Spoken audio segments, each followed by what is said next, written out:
People keep dying in my backyard. The first step happened a few months ago. I heard a noise behind my house, and when I looked out the back window, I was surprised to see this shoveled man walking around one of the big oak trees in the middle of my yard.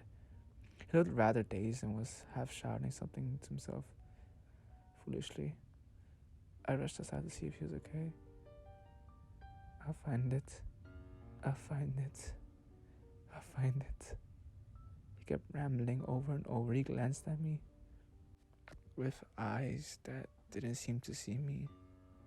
Before turning back to the tree, have you found it? I held out my hands, wishing I thought I had before rushing outside. This guy was clearly unhinged. Easy, buddy, there's nothing here for you. What are you looking for? His head snapped around, and he locked eyes with me. But it has to be here. I started to see blood suddenly pour from his nose. His eyes rolled back in his head, and he collapsed. I cursed and dove to catch him before he hit the ground. We both tumbled in a heap of grass. I pulled out my phone to call my 911, then growled in frustration as I tried to dial.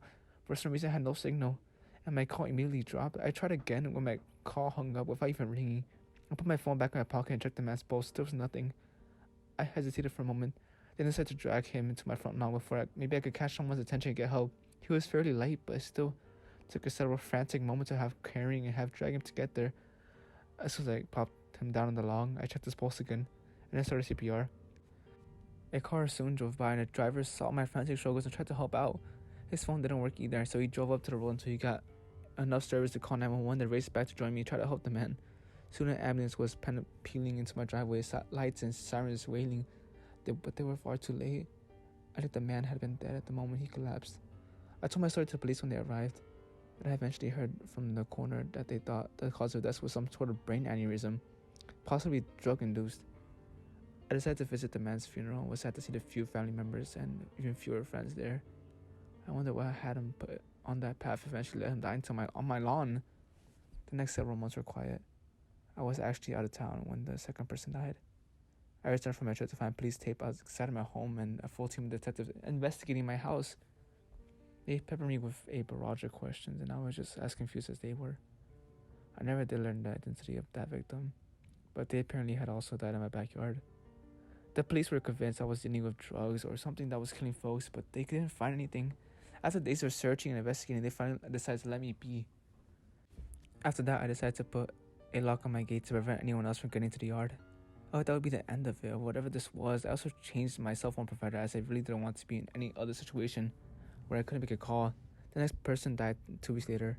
I was actually out back when it happened. The first indication that was something wrong was the squealing of tires from out on the street. A moment later, I heard someone frantically yanking and pounding the gate to my backyard, followed by a high-pitched scream of rage. A moment later, a middle-aged woman leaped up and grabbed the top of my fence, scrambling over it frantically. She rolled over the top and fell with a thump to the grass, but quickly sprang up and started scanning my yard. She eyed me briefly. "Do you know where it is?" "Never mind, don't worry. I'll find it myself. I have to find it." I shook my head, wondering if I could get past her to the house. I didn't have my phone with me, of course. Suddenly, the woman dove forward and started tearing at the sod. "It's here, no, it has to be." She ripped up big clumps of grass, and her shrieks grew louder and louder. I made a break for it and dashed to grab my phone. Strangely enough, I had no service once again, even though I just called my brother not too long ago. Yelling frustration and panic, I ran back out to help her and pull her away from the grass, hoping I could calm her down. She struggled frantically for a moment, then went limp and started sobbing. When I laid her back down, she looked up at me with teary eyes. "Please, I need to find it. Help me find it. I must." And she suddenly collapsed backwards, her head lolling crazily to the side. Old Mr. Jones, my next door neighbor, must have heard the commotion because a moment later she poked out her head of the fence, and as she was on the phone, at least she had a working phone. The police and EMTs arrived a few minutes later. This time I was taken to the station for questioning. Angry officers grilled at me with questions and accusations for hours. They even held me overnight on a suspicion for murder. However, they eventually had to let me go, even though I was as confused as they were. I told them that my theory was either that there was a cult in the town that had become obsessed with my yard, or people were on some drug and that drew them into it. I had no other explanations. The nightmare didn't end though. In fact, it got worse. I bought cameras, floodlights, and land phone, and an extra cell phone. It didn't matter.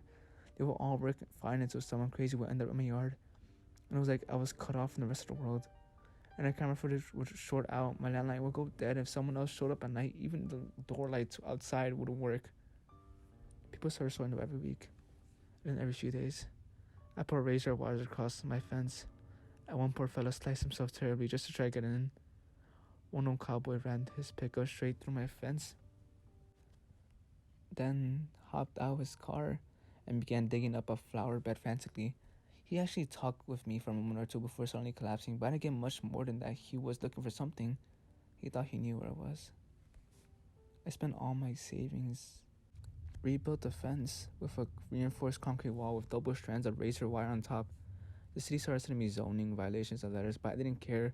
Whatever it took to keep people out of my yard, I'd do it. I was constantly on the edge of a panic attack, wondering when the next body would show up, and knowing there was a little I could do to stop it. And people kept coming through and dying day and night. When old Mr. Jones tunneled under my wall, I was too numb to be more than amazed. She apparently had been working on the tunnel for days or weeks and had done a lot of work with just a shovel and a pickaxe. I had found her body collapsed next to the tunnel early one morning. Her lips blue and her body cold. She looked quite a bit of the yard up, and had even hacked out one of the bushes in the corner of the yard before collapsing. I had stopped going to people's funerals, but I made an inspection for her funeral last week. Even though I didn't know her very well, she was my neighbor. She was always nice to me. Since then, nobody else has come into our backyard these last few days. I've been studying the situation, and I think I figured out what everyone else has missed. I think I know where the thing is. There's a little patch of yard between the two oak trees that nobody else has touched. It has to be there. I want to share this with everyone before I go out and look for it. My internet has started going really spotty these last few minutes, so I don't know if this update will go through, but I really don't care. I will find it. It has to be there. I will find it.